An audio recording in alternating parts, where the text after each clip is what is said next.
tema que se ve muchísimo en el manejo en el primer nivel. Y bueno, ustedes en su práctica profesional como tal, pues con seguridad lo van a ver y tienen que saber manejarlo.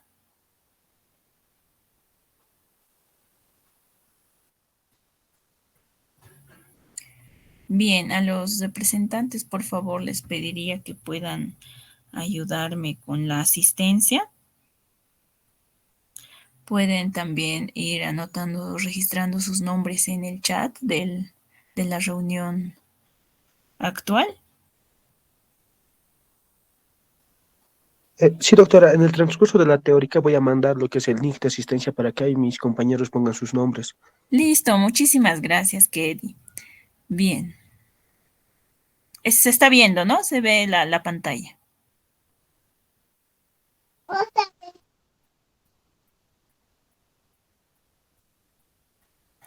Bien, ¿se puede ver la presentación, muchachos? Si me confirman, por favor. Sí, Sí, doctora. doctora. Sí, doctora. Listo, muy bien. Gracias. Bien, vamos a empezar con este tema que es la enfermedad por reflujo gastroesofágico. Bien, hay varias definiciones, ¿no?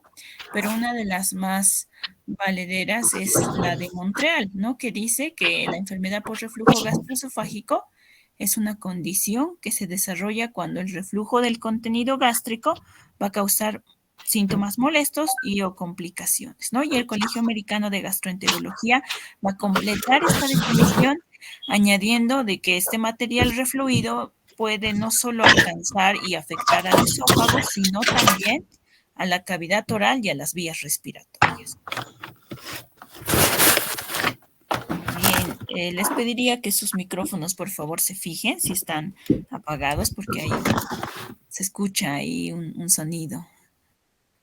Bien, en cuanto a la epidemiología, se dice que es difícil estimarla, ¿no?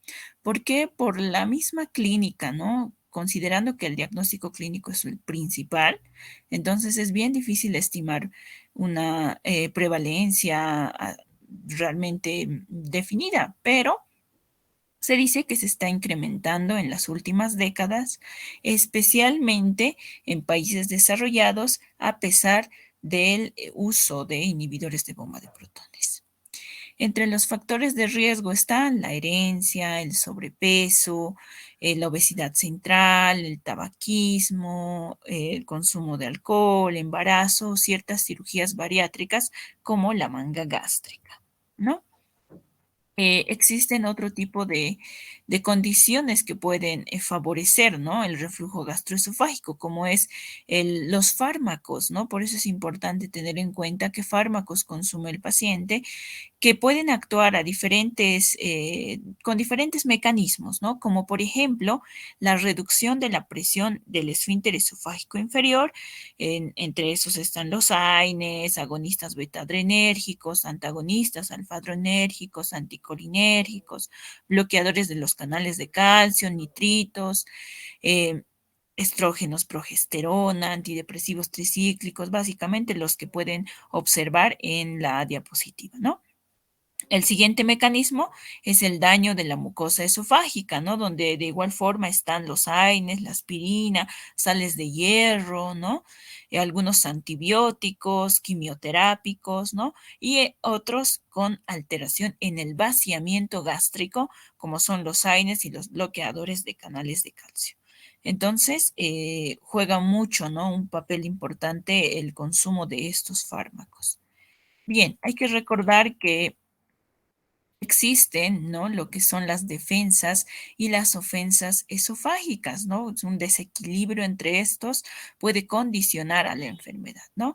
Entre las defensas están, pues, la barrera antirreflujo, ¿no? La barrera antirreflujo está conformada por el esfínter esofágico inferior y la crura diafragmática, ¿no? Y conforma parte de las defensas. Además, relacionado con el clearance luminal, que básicamente es, pues, la saliva que uno deglute. ¿Ya? Y la resistencia epitelial como tal. En cuanto a las ofensas, están, ¿no? La misma secreción gástrica, ¿no? El ácido clorhídrico, la pepsina, la bilis, que en algunos casos puede también refluir, ¿no? Como contenido gástrico, puede existir un reflujo biliar, ¿no? Duodeno gástrico, y este reflujo biliar puede también refluir a la parte esofágica. Entonces, de esa forma puede, inclusive se habla de que constituye es mucho más lesivo que el reflujo ácido como tal, ¿no? Y la competencia pilórica. Bien, el libro de Harrison habla de tres mecanismos en cuanto a la fisiopatología.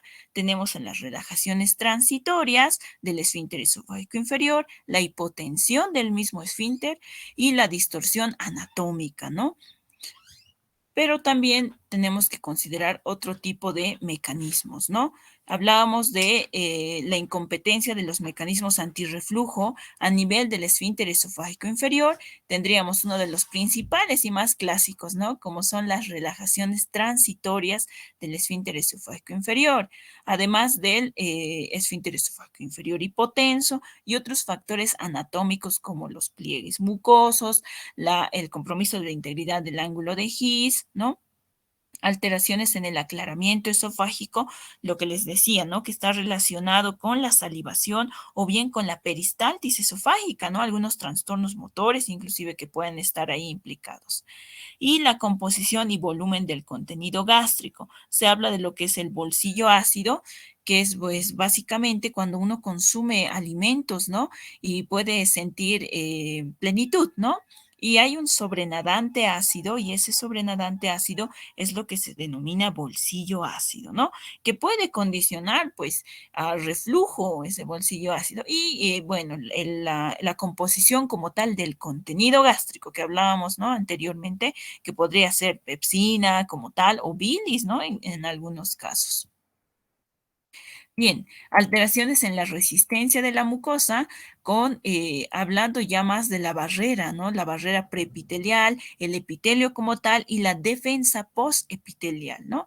Más adelante vamos a ver un esquema que va a poder, va a representar mejor, ¿no? Esta explicación, ¿no? La barrera epitelial conformada por la saliva y el moco, el epitelio como tal, que pues lo conocemos todos, ¿no? Es un epitelio escamoso estratificado y a este nivel pueden existir, ¿no? Se dice que pueden existir espacios intercelulares dilatados que puedan condicionar a que el reflujo ácido pueda ingresar y generar una reacción inflamatoria en donde ya actúa la defensa postepitelial con el flujo sanguíneo y las células inflamatorias, ¿no? Y otro capite es pues el aumento de la sensibilidad visceral. Y de ahí entra pues lo que son los trastornos funcionales, ¿no? En donde entran los quimiorreceptores y mecanorreceptores con lo llamado hipersensibilidad al ácido o bien a la distensión, ¿no? Entonces, bueno, esta diapositiva muestra o explica básicamente lo que acabamos de decir. Y hablando, ¿no? De la hipersensibilidad visceral, existen pues criterios, ¿no? Estos criterios de Roma 4 son aquellos criterios que están, que describen básicamente a los trastornos digestivos funcionales, ¿no? Donde están pues el síndrome de intestino irritable, ¿no? Han debido escuchar hablar de esa patología, ¿no? La dispepsia funcional, ¿no? La pirosis funcional, en este caso vamos a hablar de lo que es la pirosis funcional y la hipersensibilidad al reflujo, ¿no? Que corresponden más a patologías esofágicas, ¿no? Entonces, puede existir hipersensibilidad al reflujo o bien puede existir hiposensibilidad, ¿no? En estos casos está relacionada con el esófago de Barrett, ¿no? La sensibilidad va a estar determinada por la intensidad de la activación de los receptores sensoriales, lo que acabamos de decir, químicos y mecánicos, ¿no? De la mucosa y el procesamiento que tienen a nivel del sistema nervioso central. Bien, este esquema es bien interesante, ¿ya? Porque habla, ¿no? De ciertos fenotipos, ¿no? De la enfermedad por reflujo, en donde habla, ¿no? Aquí tenemos una flecha que indica la sensibilidad, espero que puedan ver el cursor, ¿no? La sensibilidad. Aquí otra flecha que habla del reflujo ácido y esta otra flecha de atrás que habla de la resistencia de la mucosa esofágica. Entonces, es interesante comprender en qué situación están los diferentes tipos de enfermedades por reflujo, ¿no? Por ejemplo, donde dice, ¿no? Existe una alta sensibilidad, la flecha acá tiene un mayor grosor, ¿no? Existe alta sensibilidad, pero el reflujo ácido como tal no es patológico, ¿no? Pero la sensibilidad es importante. Entonces, ahí es donde se localizan la pirosis funcional y la hipersensibilidad al reflujo, ¿no? Existe una alta sensibilidad, pero poca, no hay como tal reflujo ácido, ¿no? No hay como tal un patológico, porque hasta cierto grado se va a considerar normal, ¿no? Después tenemos, ¿no? El reflujo ácido, donde ya muestra a esta altura patológicos, hay un reflujo ácido patológico y la resistencia de la mucosa puede estar de alguna forma disminuida, pero la sensibilidad está normal, entra lo que es la esofagitis, ¿no? Esto ya es con lesión de mucosa, entonces ven la altura que tiene, donde hay reflujo ácido patológico, la resistencia de la mucosa puede estar normal, ¿no? La sensibilidad de igual forma normal es donde se encuentra localizado la esofagitis, ¿no? Y finalmente, cuando existe reflujo ácido patológico como tal, pero la, perdón, la sensibilidad está disminuida, ¿no? Disminuida. La resistencia de la mucosa está alterada, ¿no? O sea, es menor la resistencia. Entonces es donde se localiza el esófago de Barrett, ¿no? Y está otro que es el ERGE no erosivo. El ERGE erosivo dice, ¿no? Que puede haber un reflujo ácido patológico, pero la resistencia de la mucosa es buena, ¿no? O sea, es muy buena la resistencia, a tal punto que existe sintomatología, existe reflujo ácido patológico, pero no hay daño de la mucosa. O sea, esa mucosa es resistente, ¿no? Y es bien interesante cómo hay diferentes tipos, ¿no? Y cómo uno los puede ir diferenciando, porque en función de lo que se encuentre, el objetivo terapéutico se va a dirigir, ¿no? Bien, Montreal clasificaba en los síndromes esofágicos y los síndromes extraesofágicos. Estos síndromes esofágicos se pueden dividir a su vez en síndromes sintomáticos y los síndromes con lesión de mucosa, ¿no? Los sintomáticos, pues va a ser básicamente el ERNE, ¿no? Lo que decíamos, la enfermedad por reflujo no erosiva, ¿no? Pues no erosiva. Entonces decíamos, ¿no? Este tiene reflujo patológico, tiene sensibilidad normal, pero la resistencia es buena, ¿no? Y también está a la par el dolor torácico por reflujo, ¿no? Como síndrome sintomático. Entonces, los síndromes con lesión de mucosa, pues esto es fácil, ¿no? Esofagitis, la estenosis, el esófago de Barrett y el adenocarcinoma, que serían como ya complicaciones como tal, pero aquí hay lesión, ¿no? Aquí hay daño de mucosa, aquí ya hay la transformación o la progresión de un esófago de Barrett inclusive a un adenocarcinoma, ¿no? Entonces, de esa manera, ¿no? Los síndromes extraesofágicos, que se pueden dividir en asociaciones establecidas, ¿no? Que se dice que se ha establecido como tal que está relacionado con la enfermedad por reflujo, o bien las asociaciones propuestas, ¿no? Las asociaciones propuestas que todavía están como que en discusión. Entonces, las establecidas hablan de que está la tos por reflujo, la laringitis por reflujo, el asma por reflujo y las erosiones dentales por reflujo, ¿no? Y las propuestas como faringitis, sinusitis, fibrosis pulmonar idiopática, la otitis media recurrente, ¿no? Bien, esta es una clasificación del consenso mexicano, ¿no? Que lo divide en estas tres variedades fenotípicas, ¿no? Y cada una de estas tiene un comportamiento diferente, ¿no? Hablábamos del ERNE, que era la presencia de síntomas, pero con ausencia de lesión en la mucosa, ¿no?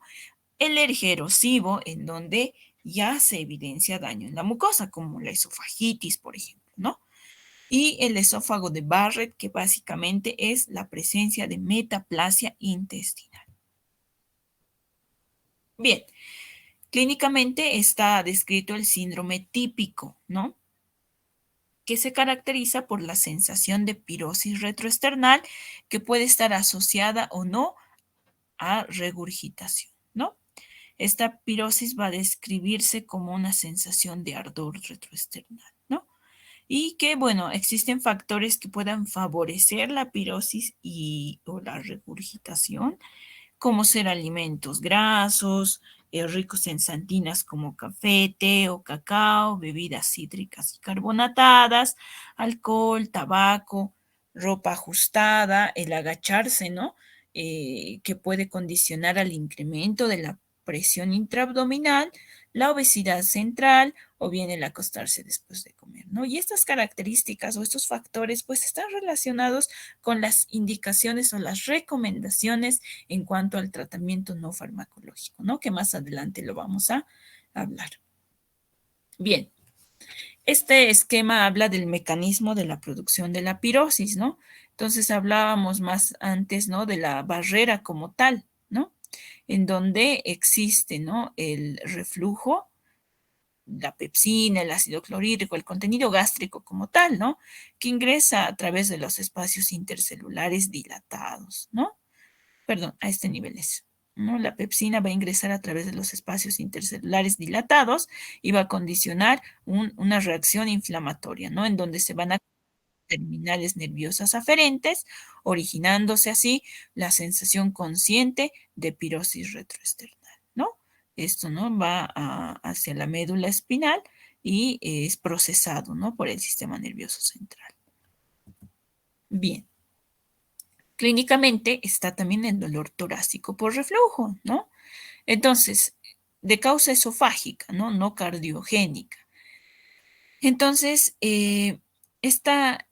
este síndrome de dolor torácico por reflujo está relacionado con la hipersensibilidad esofágica, ¿no? O bien puede también estar relacionado con alteraciones de la motilidad esofágica, ¿no? Existe también lo que es el denominado dolor torácico funcional. Se estima que de un 30 a 60% de los pacientes que presentan dolor torácico, que es de origen no cardiogénico, tiene su origen en relación a la enfermedad por reflujo gastroesofágico, ¿no? Pero es importante tener en cuenta que hay que descartar causas cardiopulmonares, ¿no? O sea, realmente es importante descartar esas causas porque cobran más relevancia que un dolor torácico de causa esofágica, ¿no? Entonces, siempre hay que primero pensar en esas patologías, descartarlas para recién atribuir a que se debe por la enfermedad por reflujo, ¿no? Entonces, se había visto que hasta un 52 a 95% de los pacientes que han recibido inhibidores de la bomba de protones han mejorado o se ha resuelto el dolor torácico, ¿no? Frente a un 10 a 50% de aquellos pacientes que son tratados con placebo, cuando el dolor torácico es por el reflujo, ¿no? Entonces, de acá, lo que quiero que se rescate es que se descarten primero siempre patologías cardiológicas, pulmonares como tal, y se atribuya finalmente, ¿no? Como último, a que fuera por una causa esofágica. Bien, este esquema muestra el mecanismo de la producción de la sensibilidad central, ¿no? Del dolor torácico. Entonces, el contenido gástrico refluye y va a estimular, ¿no? Estas terminaciones nerviosas a este nivel, ¿no? A nivel de esófago distal, más que todo, donde, bueno, llega, ¿no? El procesamiento en la médula espinal y que se dice que existe como un foco de hiperexcitabilidad en estas interneuronas de la médula espinal. Entonces, que van a compartir o se van a transmitir a aferentes de otros segmentos, miren, segmentos de acá arriba. Entonces, así, de esa forma, se amplifica, ¿no? Se amplifica el dolor y así es percibido como un dolor torácico, ¿no? Entonces, es bien interesante cómo se esquematiza, ¿no? El dolor torácico. Bien, hablando de otros síntomas extraesofágicos, como el síndrome de tos por reflujo, asma, laringitis, que son más que nada manifestaciones establecidas, ¿no? Extraesofágicas, que están relacionadas más con las microaspiraciones del ácido refluido, ¿no? O bien con reflejos vagales, esófago-bronquiales exacerbados, ¿no?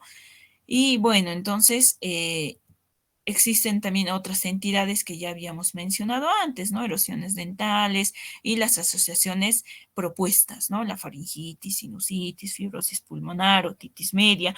Existen también las neumonías o las arritmias cardíacas también, como que menciona el libro, que como propuestas, ¿no? Como propuestas. Bien, ya entrando a parte del diagnóstico.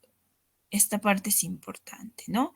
Se dice que la enfermedad por reflujo gastroesofágico puede ser diagnosticada solo con clínica, ¿no? Con sus síntomas, como dice la diapositiva, ¿no? Los síntomas típicos van a ser pirosis, ¿no? Ya van a establecer estos síntomas típicos el diagnóstico presuntivo. O sea, viene un paciente, les dice, ¿no? Que siente ardor, retroesternal, ¿no? Entonces, uno ya lo diagnostica como enfermedad por reflujo, ¿no? Obviamente hay que indagar sobre otro tipo de antecedentes, ¿no? ¿Qué consumo de fármacos, el tiempo de evolución, ¿no? Para evaluar la relación que puedan tener. Pero con la clínica compatible ya está hecho su diagnóstico, ¿no? Entonces, ¿cuál es el siguiente paso? El siguiente paso es el inicio de la prueba terapéutica, ¿no? O sea, se debe iniciar inhibidores de la bomba de protones, ¿no? Entonces, para ver cómo responden, pero en pacientes que no tengan datos de alarma, ¿no? Esto es algo que quiero que recuerden bien, ¿no? En pacientes que tienen síntomas típicos sin datos de alarma, se inicia la prueba terapéutica, ¿no? Con inhibidores de la bomba de protones, que es el tratamiento de primera línea, ¿no? Bien, existen cuestionarios de síntomas como el Request, Carlson-Den, perdón, estos que permiten evaluar, ¿no? Las características de síntomas que se presentan en una semana, ¿no? Esto es más adaptado para el paciente. ¿Qué dice, no? En la última semana, ¿cuántos días se ha tenido la sensación de quemazón o ardor en el pecho, ¿no? ¿Cuántos días ha notado que el contenido del estómago ha subido a la garganta o ha sentido dolor en la boca del estómago, ¿no? Esto más adaptado para que el paciente pueda comprender mejor. Pero tan práctico utilizarlo en un paciente individualmente, individualizando el caso, es no tan apropiado, ¿no?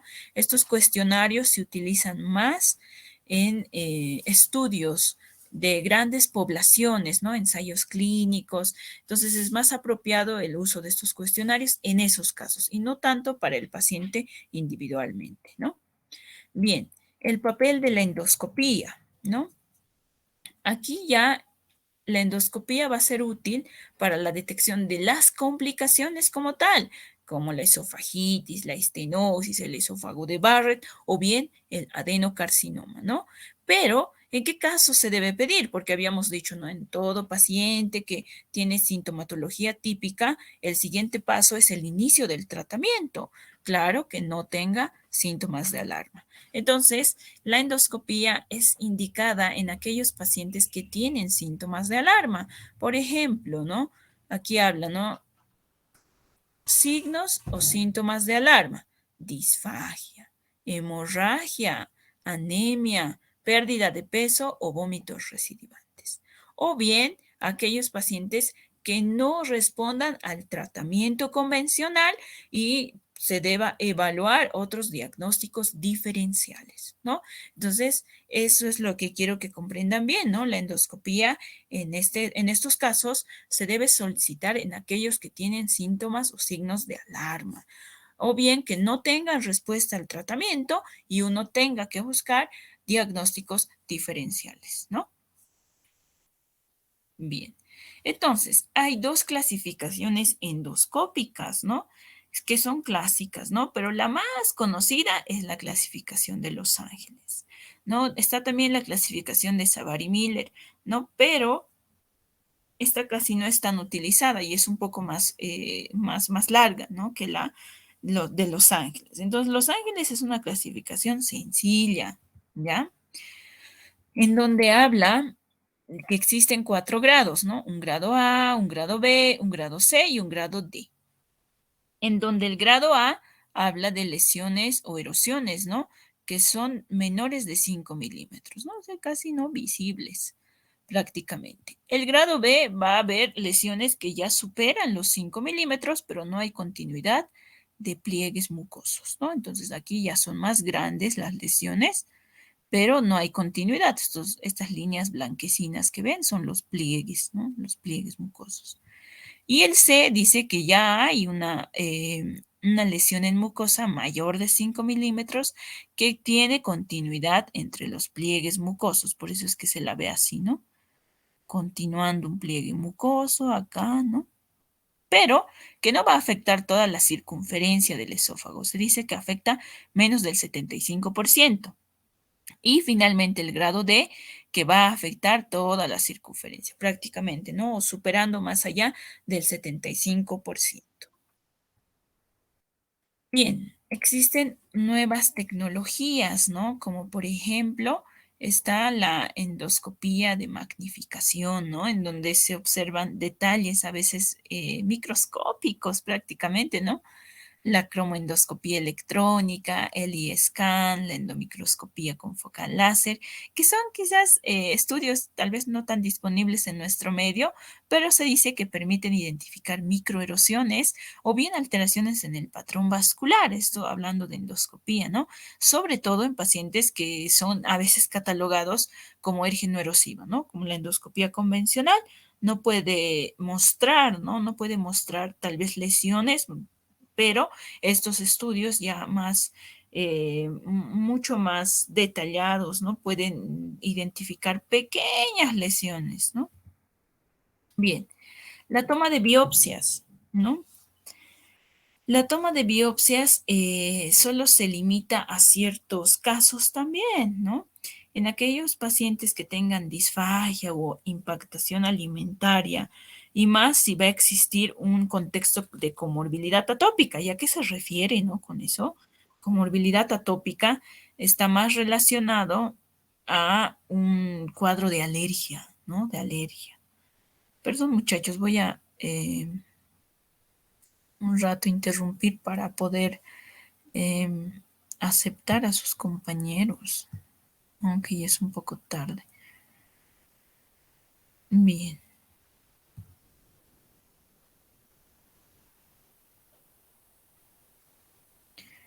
bien, estábamos en la parte de biopsias, ¿no? Entonces, es importante que puedan indagar sobre comorbilidad atópica en estos casos, ¿no? Como que de alergias, ¿no? Un antecedente de alergias, dermatitis atópicas, ¿no? Entonces, ¿por qué? Porque uno de los más grandes diagnósticos diferenciales de la enfermedad por reflujo es pues la esofagitis eosinofílica, ¿no? Y que tiene pues un contexto de atopía, ¿no? Esta va a estar recomendada, como decíamos, ¿no? Para descartar una esofagitis eosinofílica, porque inclusive el aspecto de la mucosa esofágica en la endoscopía puede ser normal, ¿no? Puede ser normal, pero no responde al tratamiento, a veces hay impactación, a veces hay sensación de disfagia, entonces toma de biopsias, ¿no? Para diagnósticos diferenciales. O bien, en algunos casos en los que existan úlceras profundas, irregulares, estas que sean de localización proximal, ¿no? En el esófago proximal, nódulos, lesiones bullosas, estenosis o bien cambios morfológicos sugestivos de esofagitis eosinofílica, porque si bien en algunos casos puede ser normal, a veces hay sí hallazgos como el esófago traquealizado, como lo denominan, ¿no? Entonces apunta a decir, ah, no, esto parece una esofagitis eosinofílica, ¿no? Hay que tomar biopsias. O a veces cuando uno solicita una endoscopía, muchas veces pues no se piden las biopsias, ¿no? Entonces el endoscopista solo hace y como la orden dice, no solamente esofagoscopía, pónganse, ¿no? Solo dice esofagoscopía, solo voy a entrar a esófago, voy a ver y voy a salir, ¿no? Entonces a veces es bien rígido eso de solicitar, ¿no? De hacer, de llenar bien una orden, de pedir más biopsias cuando exista alta sospecha de que se trate de otra entidad, ¿no? Diferente a la enfermedad por reflujo como tal. La pHimetría. Bien, la pHimetría es uno de los estudios más importantes en el contexto de esta enfermedad, ¿no? Permite la medición ambulatoria del pH esofágico de 24 e inclusive 48 horas, ¿no? Y va a estar indicada en pacientes con síntomas típicos o bien extraesofágicos. A veces vienen muchos pacientes con laringitis, ¿no? O sea, están con laringitis, que el dolor, la odinofagia, ¿no? Y muchos otorrinolaringólogos inclusive lo atribuyen, ¿no? Esto es enfermedad por reflujo y tienen que primero estudiarse, ¿no? Primero tiene que ver si no es algo primario de laringe o qué sé yo, la parte pulmonar, ¿no?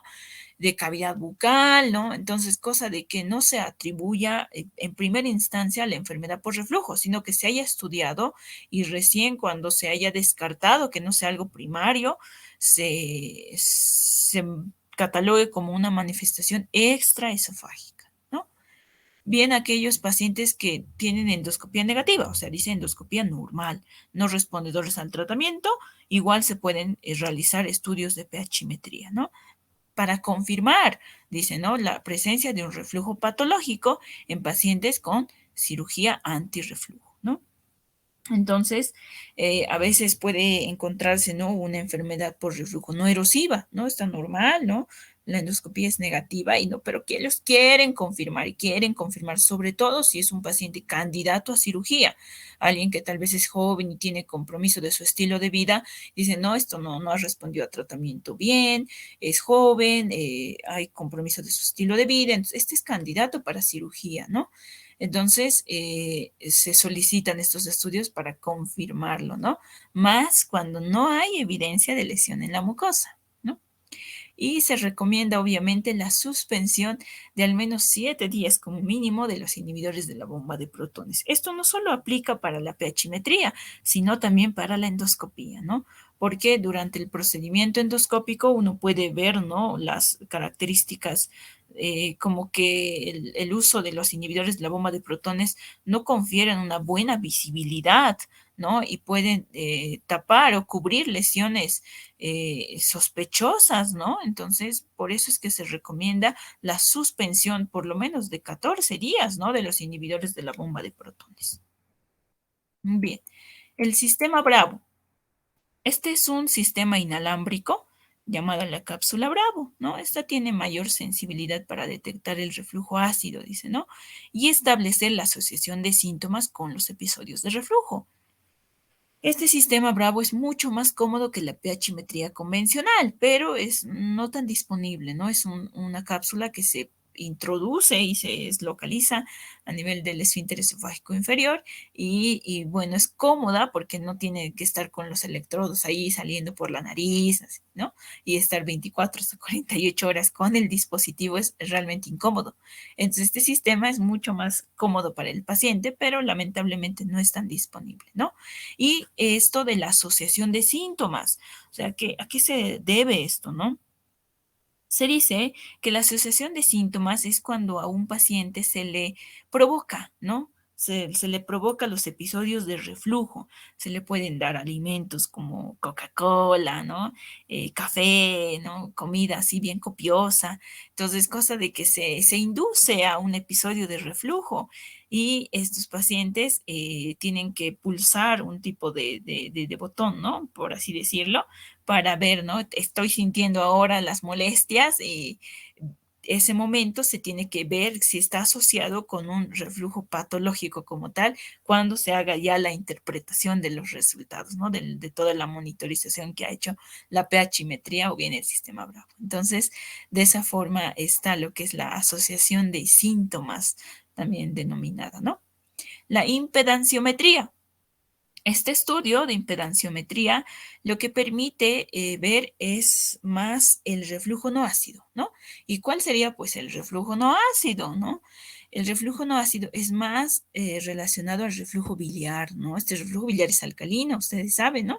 Entonces, cuando existe el reflujo biliar, que es bastante frecuente, aunque no lo crean, y les decía, ¿no? Puede ser inclusive mucho peor para la mucosa esofágica porque se dice que aumenta la progresión al desarrollo de la metaplasia intestinal, ¿no? Y por ende ese es el asiento del adenocarcinoma.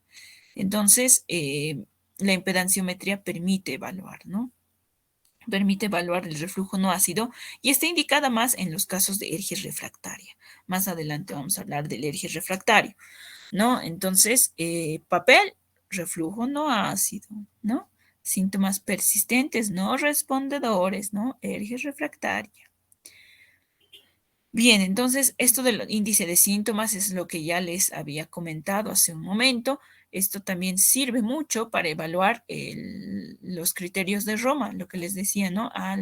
Los trastornos funcionales que existen a nivel de esófago, ¿no? Hipersensibilidad al reflujo, pirosis funcional, ¿no? El Bilitec, que es un estudio que permite la medición ambulatoria del reflujo biliar duodenogástrico, ¿no? Pero que tiene poca utilidad clínica y no está disponible.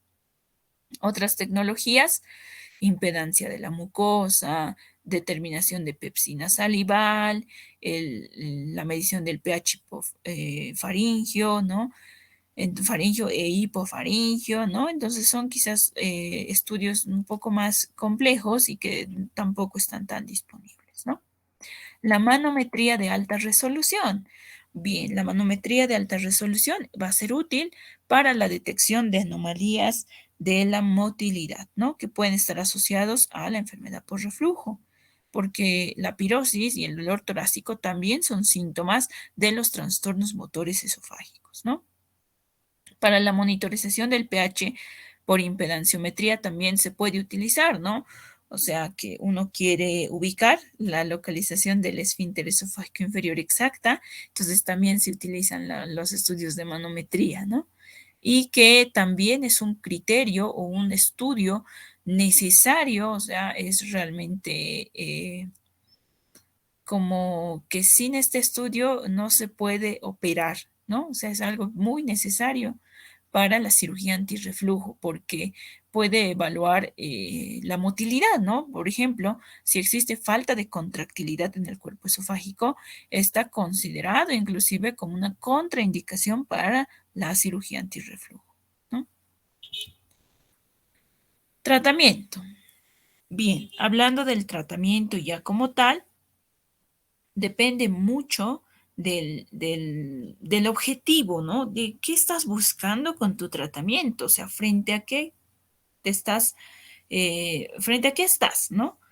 Individualizarse, dice, ¿no? Debe individualizarse y orientarse a la presentación clínica, ¿no? Por ejemplo, si tengo una variante no erosiva, o sea, esta es, ¿no? El no erosivo puede ser el ERNE, ¿no?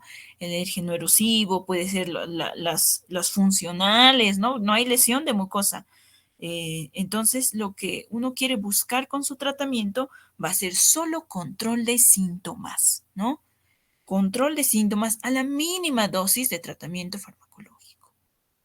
Después, la variante erosiva. Aquí sí hay lesión, ¿no? Ya hay lesión, esofagitis, que esófago de Barrett, bueno, esa es otra ya, pero la esofagitis, que la estenosis, ¿no? En estos úlceras, ¿no? En estos casos, el objetivo va a ser la cicatrización de las erosiones, ¿no? Como está lastimado ese esófago, cicatrizar, ese es nuestro objetivo, ¿no? Y por ende, evitar el desarrollo de las complicaciones. Siguiente, en los pacientes con esófago de Barrett, el objetivo va a ser evitar la progresión a la displasia y por ende al adenocarcinoma, ¿no? En aquellos pacientes con alergia típico, como tos, ¿no? Habíamos dicho, ¿no? Asma por reflujo, tos por reflujo, laringitis por reflujo, ¿no? Con manifestaciones extraesofágicas, ¿no? El objetivo va a ser el control de los síntomas y evitar también el desarrollo de las complicaciones siempre y cuando exista evidencia de que estos síntomas estén relacionados con el alergia, ¿no? Les decía, ¿no? Entonces, a veces pueden tener manifestaciones extraesofágicas, pero se tiene que investigar que no sea primario, que no sea algo pulmonar, que no sea algo laringio, para recién atribuir a la enfermedad por reflujo. Bien, el tratamiento no farmacológico. Les había mostrado una tablita, ¿no? Al inicio casi de la presentación, en donde decía, ¿no? Estos factores pueden exacerbar el reflujo. Entonces, ahí van las modificaciones del estilo de vida, ¿no? De hecho, es considerado un pilar del tratamiento, no farmacológico, porque que vamos a hablar más adelante de la seguridad a largo plazo del uso, del consumo de inhibidores de bomba de protones, ¿no? Entonces, modificaciones del estilo de vida. Bajar de peso en pacientes que tengan sobrepeso o obesidad central, sobre todo. Dejar de fumar, ¿no? Dejar de beber bebidas alcohólicas, ¿no? Elevar la cabecera de la cama, dormir en decúbito lateral izquierdo, ¿no? También hay otras medidas como el dejar estos alimentos copiosos, grasos, santinas, ¿no ve? Igual evitarlos. Eh, Evitar cenar muy tarde, ¿no? O sea, tiene que ser la cena muy temprano y evitar utilizar quizás en las mujeres, ¿no? Ropas ajustadas como brasieres, fajas, que puedan condicionar y de igual forma, ¿no? Se dice que también la estimulación de la secreción salival con masticar chicle, por ejemplo, es algo que igual en los congresos de gastroenterología se habla también de modificaciones a nivel del estilo de vida, ¿no? Y que inclusive a veces pueden ser el sostén del paciente cuando se suspenda el tratamiento farmacológico. Por eso es importante tenerlo en cuenta e importante explicarle al paciente. Tratamiento farmacológico como tal. Tenemos a los antiácidos y alginatos, ¿no? Estos antiácidos, como por ejemplo el hidróxido de aluminio, ¿no? Que es tan conocido, solamente va a provocar alivio sintomático, nada más. O sea que es bueno para aquellos que no tengan lesión de mucosa, ¿no? Entonces, no hay lesión de mucosa, solo quiero el alivio sintomático, un antiácido. Los antagonistas H2, ¿no? Antagonistas de la histamina 2, no son de primera línea, ¿no? Como la ranitidina, famotidina, nisatidina, ¿no? No son de primera línea, pero se dice que controlan bien el ERG nocturno, ¿no? Y que se pueden utilizar en pacientes con ERG con síntomas esporádicos, o sea, como que habla de que cuando me duele voy a tomar, ¿no? Es igual una forma de tratamiento, o sea, hay pacientes que de vez en cuando les duele, ya, entonces en esos momentos voy a empezar a tomar. Proquinéticos. Los proquinéticos también, ¿no? Pero cuando hayan síntomas de dispepsia, o sea, hay como que dolor en el epigastro, distensión, ¿no? Hay síntomas de dispepsia gástricos, entonces se pueden utilizar proquinéticos, ¿no? Metoclopramida, domperidona, cinitaprida, esos fármacos. Bien. Antes de pasar a esto, también están los protectores de la mucosa o citoprotectores como el sucralfato, el subsalicilato de bismuto y el magaldrato en menor medida, ¿no? Entonces hay diferentes jarabes, ¿no? Si van a ver, hay diferentes fármacos así en suspensión que el Bonagel, por ejemplo, ¿no? Ese es tan clásico, ¿no? Ese es el hidróxido de aluminio. Entonces hay que saber cuál utilizar, ¿no? Por ejemplo, aquellos que tengan lesión de mucosa, pues va a ser apropiado utilizar sucralfato, subsalicilato de bismuto o bien magaldrato, ¿no? Que ya vienen con combinaciones de algunos antiflatulentos como simeticona, ¿no? O sea, hay muchas combinaciones en el mercado de estos fármacos. Bien, hablando de los inhibidores de la bomba de protones, fármacos de primera elección para el tratamiento de alergia en todas sus formas clínicas, ¿no? Ya sean las no erosivas, las erosivas, el esófago de Barrett, ¿no? Las manifestaciones o el alergia típico, ¿no? Entonces, van a provocar mayor alivio sintomático, más rápido y mayores porcentajes de cicatrización, ¿no? Respecto a los antagonistas de la histamina 2. Bien, Bueno, aquí habla del dexlansoprazol, ¿no? Que tiene niveles terapéuticos adecuados, ¿no? Independientemente de la ingesta de alimentos y que facilita la adherencia al tratamiento, ¿no? Esta tablita va a mostrar mejor cómo están de alguna forma divididos estos inhibidores de la bomba de protones, ¿no? Los convencionales, el omeprazol, lansoprazol, rabeprazol, pantoprazol, esomeprazol, y los de liberación dual retardada, como lo que decíamos hace un momento, el dexlansoprazol, y los de liberación inmediata, la asociación con bicarbonato. Entonces, los convencionales que se pueden utilizar a dosis estándar, doble dosis o dosis dividida. Entonces, por ejemplo, si uno quiere alivio sintomático, entonces lo recomendable es la dosis estándar, un omeprazol de 20 miligramos media hora antes del desayuno, ¿no? Si uno quiere doble dosis, es más para lograr cicatrización de la mucosa, ¿ya? Y la dosis dividida va a ser más para el alivio sintomático, al igual que la dosis estándar, ¿no? Entonces, de esa forma, igual los otros inhibidores de la bomba de protones, igual en el mercado hay una variedad, ¿no? La liberación dual retardada del dexlansoprazol dice, ¿no? Este no importa que lo tomes ya sea antes de la comida, después de la comida, no importa. Entonces eso facilita la adherencia del paciente, ¿no?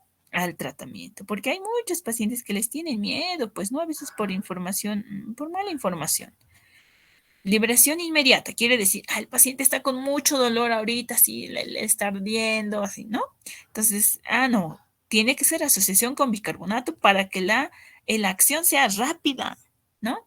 Rápida a asociación con bicarbonato. Bien. La seguridad a largo plazo de los inhibidores de la bomba de protones, decíamos, ¿no ve? ¿Cómo es pues el uso crónico de los inhibidores de bomba de protones? Se ha visto que está asociado como un factor de riesgo para el desarrollo de infecciones, como Clostridium difficile, algunas infecciones gastrointestinales, Salmonella, Campylobacter, ¿no? La osteoporosis, también pueden estar relacionados con neumonía adquiridas en la comunidad, como en poblaciones de alto riesgo, ¿no? Y que puede tener ciertas interacciones medicamentosas y disminuye de alguna forma la efectividad del fármaco, ¿no? Bien. Los inhibidores de las relajaciones transitorias. Esto es, uno de los fármacos es el baclofeno, ¿no? Que ha sido un medicamento que hasta el momento ha demostrado mayor utilidad para disminuir las relajaciones transitorias del esfínter esofágico inferior, pero tiene alta incidencia de efectos adversos y eso ha limitado mucho su uso clínico, ¿no? Estrategias de tratamiento. Bien, este algoritmo va a mostrar un poco de cómo uno debe tratar. Estamos frente al ERG no erosivo, ¿no? El ERNE. Este ERG no erosivo dice que se debe iniciar un tratamiento con inhibidores de la bomba de protones en dosis estándar a 4 semanas, durante 4 semanas. Si hay buena respuesta, suspende. Si no responde, busca por qué no está respondiendo, que no está tomando bien, que la calidad del producto, que las fechas de vencimiento, ¿no? No está en la inadecuada administración, por ahí está tomando después de consumir alimentos, ¿no? Entonces, ver si con eso se ha podido arreglar, ¿no? Y hay buena respuesta, continuar 4 semanas más y suspender. Pero si no, entonces duplicar dosis, ¿no? Aquí ya es el juego de las dosis. Duplica dosis, divide dosis o bien cambia a otro inhibidor de bomba de protones, dice, ¿no? Si hay buena respuesta, entonces continúa 4 semanas más y suspende. Si no responde, es considerado a la falla de inhibidores de la bomba de protones. Si después de haber suspendido vuelve a recaer, entonces se deben evaluar los esquemas de mantenimiento, ¿no? Por eso hablan, ¿no? De la seguridad a largo plazo. Esquemas de mantenimiento, ya sea continuo, que tenga que ser casi permanente, intermitente, ¿no? Por periodos, ¿no? Que por semanas, ¿no? O bien a requerimiento, que no aparece en esta diapositiva, pero es a requerimiento como que cuando me duele, de vez en cuando voy a tomar, ¿no? Bien. El eje erosivo, ¿cuál es la diferencia, no? Dice, lo divide en los grados de la clasificación de Los Ángeles, el grado A y B. El grado A y B dice, ¿no? Como ya hay lesión de mucosa, porque es erosivo, ¿no ve? Entonces, tratamiento de 8 semanas, dice, ¿no? 8 semanas y suspender. En el A y B, sí, se recomienda suspender porque son lesiones pequeñas, pero si vuelve a recaer, hay que considerar una terapia de mantenimiento, ¿no? En el grado C y D ya es mucho más seria la lesión. Entonces, obviamente el tratamiento tiene que ir 8 semanas, de preferencia doble dosis, y se debe considerar nueva endoscopía, porque se dice, como hay tanta reacción inflamatoria, a veces oculta esa reacción inflamatoria un esófago de Barrett, ¿no? Una metaplasia intestinal. Y se debe considerar las terapias de mantenimiento o bien cirugía, dice, ¿no? O sea, tanta lesión, esto va a desarrollar eventualmente el adenocarcinoma, entonces, y es joven el paciente, entonces váyase a cirugía antirreflujo. La enfermedad por reflujo refractaria. Entonces son aquellos pacientes catalogados como falla a los inhibidores de la bomba de protones, ¿no? Se debe reevaluar, dice, ¿no? O sea, hay que ver si realmente es una enfermedad por reflujo o bien es otra causa, ¿no? Un diagnóstico diferencial, dice, ¿no? Se deben hacer endoscopías, biopsias, ¿no? Manometría, ¿no? Para ver si realmente es o no es un trastorno motor, o bien pHmetría con impedanciometría, para ver si realmente hay un reflujo ácido patológico, ¿no? Y no es una, una enfermedad funcional. Bien, esta tablita habla de lo que es la falla, ¿no? Este algoritmo, igual la falla de los inhibidores de la bomba de protones, en aquellos en donde se plantea, ¿no? Cierto tipo de tratamientos como el duplicar dosis, el juego de las dosis, ¿no? Duplicar dosis, cambiar de inhibidor, fraccionar o bien agregar un antagonista de histamina 2, el baclofeno, inclusive ya se lo considera, la cirugía antirreflujo, en aquellos funcionales, los analgésicos viscerales, ¿no? Porque los funcionales son aquellos que no procesan bien el dolor, ¿no? Entonces, eso solo es el alivio sintomático. Y bien, lo que decíamos anteriormente, ¿no? Duplicar, cambiar inhibidor de bomba de protones. Bien, el manejo endoscópico. Ya vamos terminando, muchachos. El manejo endoscópico básicamente es para el tratamiento de las complicaciones, ¿no? Como por ejemplo puede haber estenosis, ¿no? Entonces, la estenosis se pueden realizar dilataciones, ya sea hidrostática con globo, ¿no? O mecánica con los dilatadores de Savary-Miller, que son esos dilatadores que aumentan de grosor y van rompiendo fibras, ¿no? Bien, se pueden utilizar prótesis también metálicas autoexpansibles que puedan ser totalmente cubiertas o incisiones radiadas de la estenosis de igual forma, ¿no? Ya el manejo quirúrgico ya está pues reservado para aquellos pacientes que tienen síntomas persistentes, baja calidad de vida, dependientes de inhibidores de la bomba de protones, aquellos con enfermedad por reflujo no erosiva que quieren mejorar su calidad de vida, síntomas extresofágicos y aquellos que tengan alergia y obesidad, ¿no? Y se dice que se necesita realmente que se confirme la enfermedad. Entonces, por eso es que les decía, ¿no? Sí o sí piden pHmetrías, manometrías para programar una cirugía, ¿no? Y que se dice, ¿no? A veces, ¿no? ¿Para qué van a pedir pHmetrías si cuando existe una esofagitis y hay daño, ya sea por debajo del B, ¿no? El C, el D, hasta el B, cuando hay síntomas bien sugestivos, no debería pedirse pHmetría porque ahí está la evidencia de que existe una enfermedad por reflujo como tal, ¿no? Entonces, estas son las indicaciones que les mencioné hace un momento de quienes pueden considerarse como manejo quirúrgico, ¿no?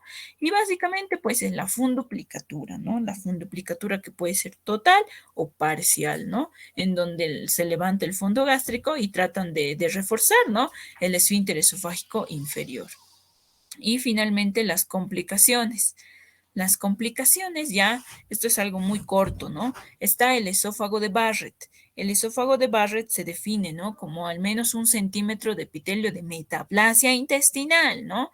Que está sustituyendo al epitelio escamoso normal del esófago, que se puede evidenciar por la endoscopía y se confirma con el estudio histopatológico. etiológico, ¿no? Porque hay varios casos, pues, en donde hay, no es que es epitelio columnar, ponemos en la endoscopía, tomamos biopsia y lo confirma, no, esta es metaplasia cardial, dice, no, no es metaplasia intestinal. Entonces lo confirma la histopatología. El potencial de degeneración a un adenocarcinoma que tiene el esófago de Barrett está estimado entre un 0.5 a 1% por año, ¿no? Y este riesgo de progresión no es igual en todos los pacientes, ¿no? Y está relacionado con el grado de displasia, porque de la metaplasia progresa la displasia, ¿no? Y esta displasia puede ser de bajo o de alto grado, ¿no? Entonces es independiente, dice, ¿no? Pero ven que la progresión es muy baja, de hecho. Existen diferentes sociedades, ¿no? La sociedad americana, la sociedad europea, el colegio americano, que dicen, ¿no? Cuando se tenga una displasia de alto grado, de bajo grado o no haya displasia, recomiendan un tipo de vigilancia. Esta es una vigilancia endoscópica con biopsias, ¿no? En donde se divide, ¿no? Cada 3 meses cuando hay alto grado, cada 6 meses cuando hay bajo grado, ¿no? Y sin displasia hasta cada 3 y 5 años, ¿no? ¿Se imaginan? Entonces, de esa manera se hace la vigilancia. A veces uno puede ver una endoscopia, ay, no dice metaplasia, pero no tienes biopsia, o sea, para eso va, ¿no? Y es un cuadro que puede ser manejado por primer nivel, ¿no? No es algo complejo. Otras complicaciones, adenocarcinoma de esófago, ¿no? Como el ERGE como principal factor etiológico, es relacionado con factores de riesgo como obesidad y tabaquismo, las úlceras esofágicas, ¿no? Que puedan ser profundas o localizadas en el tercio inferior o superior, el riesgo de hemorragia digestiva, anillos, estenosis, el mismo esófago de Barrett, ¿no? Las estenosis pépticas, que tal vez son poco frecuentes, el anillo de Schatzky, ¿no? Anillo que se empieza a formar por la enfermedad por reflujo, ¿no? Entonces, básicamente esas son las otras complicaciones que tiene la enfermedad por reflujo y con esto pues finaliza la exposición. No sé si tienen alguna pregunta, muchachos.